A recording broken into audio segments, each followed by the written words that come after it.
Ang tubag naniragyod ka sayon. Ang gugma ko kanimo ay sukon. Ang gugma ko kanimo ay sukon. Ang gugma ko kanimo ay sukon. Ang gugma ko kanimo ay sukon.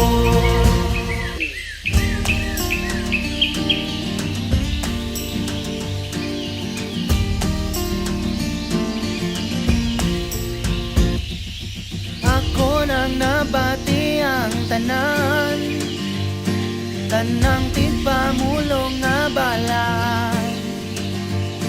Pamamba nila lunlon gamanan, apanwagi hapon ko'y nakatunan.